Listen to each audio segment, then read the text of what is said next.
আসসালামু আলাইকুম রহমতুল্লাহি ওয়া বারাকাতুহু। সবাই কেমন আছেন? আজকে আপনাদের সামনে নতুন একটা ভিডিও নিয়ে এসেছি। আজকের ভিডিওর মধ্যে থাকবে কাতালোনিয়ার সুন্দর একটা শহর, পাহাড়ের চূড়ায় অবস্থিত একটা শহর যার নাম হচ্ছে তেরেসা। আমরা কোথায় যাচ্ছি আজকে? বার্সেলোনাতে কার্ডটাও নতুন করেছে, এটা হচ্ছে আমাদের রেলওয়ে করে আমরা যাচ্ছি আজকে রেসা যাব, আর হচ্ছে রেসার ওই আশপাশে যত জায়গা আছে ওখানে দেখে আসবো। আমাদের আজকে লক্ষণ হচ্ছে তেরেসা। তেরেসা, হ্যাঁ তেরেসা। আমাদের ট্রেন চলে এসেছে, আমরা এখন ট্রেনে উঠবো। ট্রেনে করে আমরা তেরেসার উদ্দেশ্যে রওনা হব ইনশাআল্লাহ। দেখতে থাকুন, আমাদের সাথে থাকুন ইনশাআল্লাহ। আজকের ভিডিওটি খুবই ভালো লাগবে।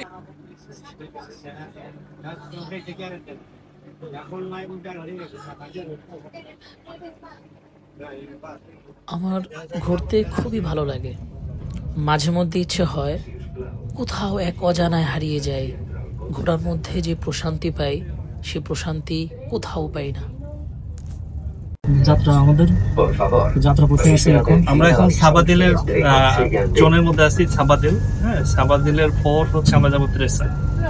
আসলে আমরা সবসময় সেন্টারের মধ্যে থাকি, সেন্টারের বাইরে অর্থাৎ বার্সেলোনার আশপাশে আরো যে কত সুন্দর জায়গা যে বলার মতন। আমরা সেন্টারের ভিতর থাকতে থাকতে মনে হয় যে সেটা জেলখানায় আসছি, যার কারণে একটু মুক্ত বাতাস খাওয়ার জন্য আমরা সেন্টার থেকে বাইরে থেকে যাচ্ছি।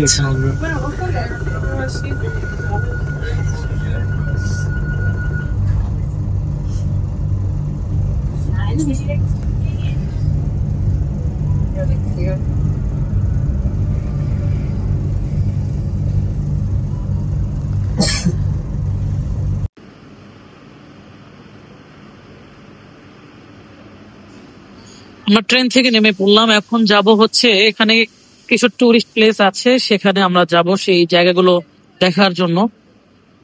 তেরেসা বার্সেলোনার পাশেই একটা সিটি, তবে তেরেসা এত সুন্দর যেটা আমরা আসলে আগে কল্পনাও করিনি। আসলে আমরা সবসময় সেন্টারের মধ্যে থাকতে থাকতে সেন্টারের বাইরে যে এত সুন্দর প্রকৃতি রয়েছে, এই প্রকৃতিগুলো আসলে খুবই মিস করেছি।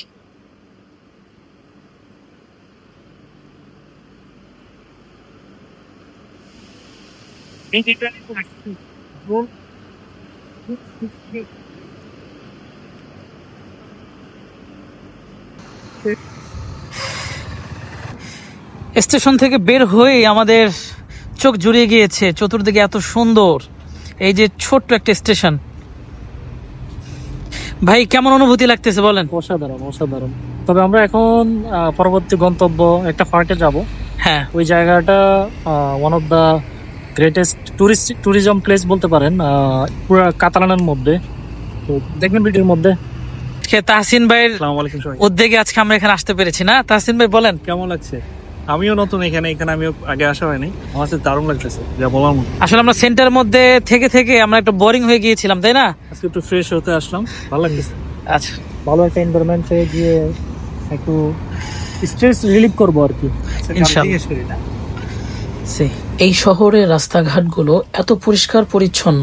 বিশেষ করে এই শহর ভালো লাগার আরেকটা বিষয় হচ্ছে এই শহরে কোলাহল একেবারেই কম। আপনারা হয়তো জানেন যে বার্সেলোনা হচ্ছে একটা টুরিস্ট এলাকা, টুরিস্ট পয়েন্ট এবং খুবই ফেমাস একটা সিটি। তো বার্সেলোনাতে প্রচুর টুরিস্ট এসে থাকে, কিন্তু তেরেসা তার থেকে একেবারেই ভিন্ন। কোলাহল কম, এরপরে রাস্তাঘাট পরিবেশগুলো এত পরিষ্কার পরিচ্ছন্ন যে কাউকে মুগ্ধ করবে।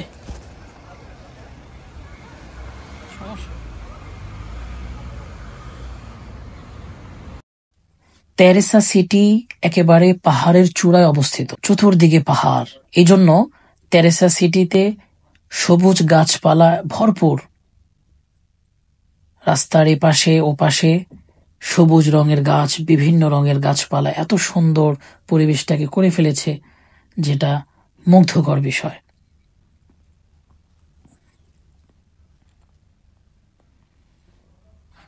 মাঝে মধ্যে এরকম লাল ফুলের গাছগুলো, আসলে ফুলগুলোর নাম জানি না, হয়তো আপনারা অনেকেই জানেন, জানলে অবশ্যই বলবেন।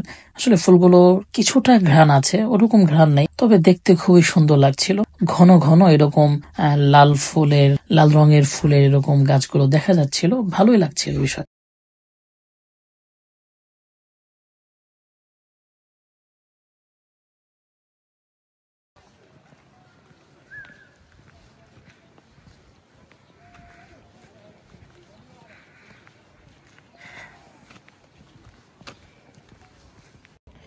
আমার পিছনে যেটা দেখতে পাচ্ছেন এটা হচ্ছে একটা ব্রিজ। 1904 সালে এটাকে নির্মাণ করা হয়েছিল।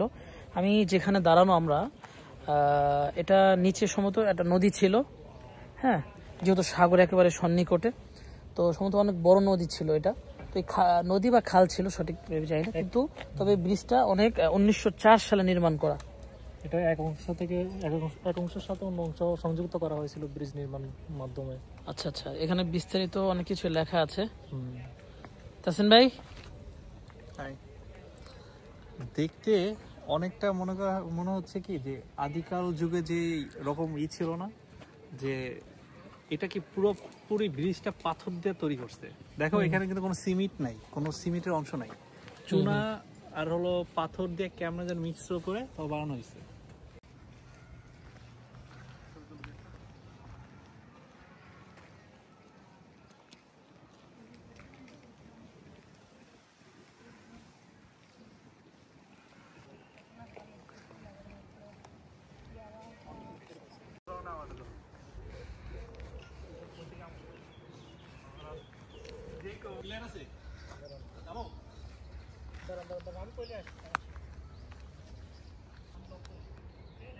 সব জায়গায় আসলে মনে হয় যে ইউরোপটা কি, আর ইউরোপের মেইন ঘাটই হচ্ছে এসব জায়গা। কত সুন্দর রুলসের মতো সবকিছু সাজানো, প্রাকৃতিক যে জিনিসগুলো অনেক ভালো লাগে। আমি বুঝি না কেন, আমারও তো খুব ভালো লাগে। ওই ধরনের মানে যে নেচারের সাথে কানেকশনটা আমার মানে মনে হয় অনেক ভালো নাকি, আমি বুঝি না। এই সমস্ত জায়গায় আসলে আমার মনটা একদম ফ্রেশ হয়ে যায়। সিরিয়াসলি আমারও বলার মতো না, মানে প্রকাশ হতে পারি না যে কতটা আনন্দ লাগে আমাদের ভিতরে। ওয়েদারটাই মন জোড়ানো, কত সুন্দর ফ্রেশ অক্সিজেন, ফুলের গন্ধ, একটা বাইক নেচারের মধ্যে আসলে আমাদের দরকার নাই।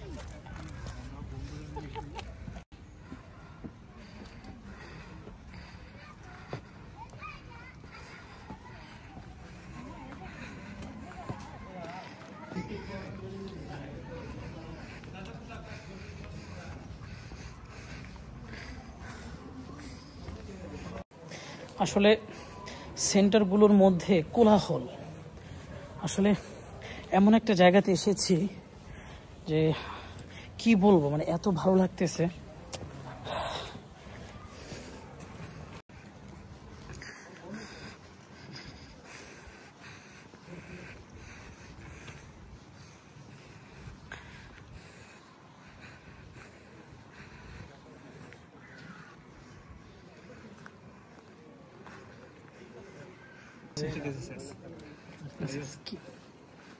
কি বললো আমাদের? কত সুন্দর শহর, কোনো মানুষ নেই। হ্যাঁ,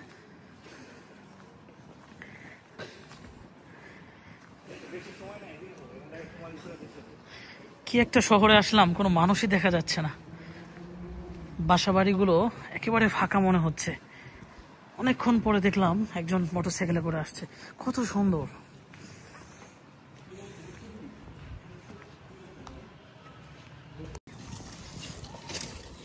কি সুন্দর এক ব্রিজ, এত সুন্দর, মনে হচ্ছে ঝুলন্ত ব্রিজ, আসলে এটা ঝুলন্ত নয়।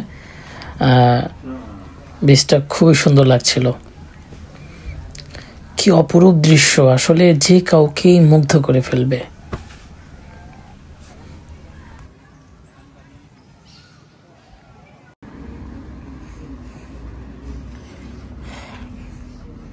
কি বলবো, এমন একটা শহরে আসছি, যেদিকে যাচ্ছি সেদিকে মন জুড়িয়ে যাচ্ছে।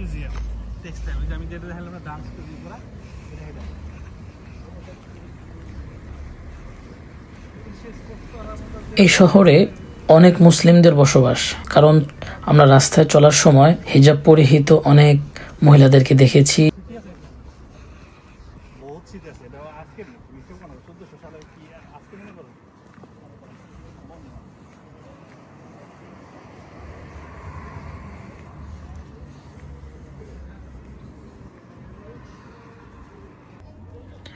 আপনারা যে মহলটি দেখতে পাচ্ছেন, এই মহলটি 500 বছরের চেয়েও পুরনো। এই মহলটি 500 বছরের পুরনো হওয়া সত্ত্বেও এখনো এত মজবুত হয়ে আছে। অনেক মানুষ এই মহলটা দেখতে আসে, এটাকে ঘিরে অনেক ইতিহাস লুকায়িত আছে। একটু চিন্তা করে দেখেন, ওই স্থপতিগুলা যারা এগুলো নির্মাণ করেছিল, কি শক্তভাবে, কি মজবুত ভাবে তারা নির্মাণ করেছিল, যা আজ আমাদের কাছে অসম্ভব। বর্তমান সময় এরকম একটা মহল নির্মাণ করা অসম্ভব হয়ে দাঁড়িয়েছে, কারণ সেই তাদের মতো ওই রকম স্থপতিশীল বর্তমান যুগে তারা নেই। প্রাচীন সময়ের এই নির্মাণগুলো দেখলেই বোঝা যায় যে তারা বর্তমান আধুনিক যুগের চেয়ে কতটা এগিয়ে ছিল। বর্তমান সময় এরকম একটা মহল বা এরকম ডিজাইন নির্মাণ করা অসম্ভব। এটা তেরেসা সিটিতে অবস্থিত একটা ইউনিভার্সিটি, যে ইউনিভার্সিটি ঘিরে অনেক ইতিহাস রয়েছে। এই ইউনিভার্সিটির প্রতিষ্ঠা হয়েছিল 1904 সালে। বুঝতে পেরেছেন, প্রায় 100 বছরের চেয়েও পুরনো হচ্ছে এই ইউনিভার্সিটিটি। ইউনিভার্সিটিতে এসে একটা বিষয় আমার কাছে খুবই ভালো লেগেছে, যে এই ইউনিভার্সিটির সামনে, অর্থাৎ সামনে যে পার্ক রয়েছে, এখানে ভ্রাম্যমান লাইব্রেরি, অর্থাৎ এখানে যদি কেউ বসে থাকে, ফ্রি কেন বসে থাকবে, তারা এখান থেকে বই সংগ্রহ করে তারা অধ্যয়ন করতে পারবে, পড়তে পারবে। তো বিষয়টা খুবই ভালো লেগেছে।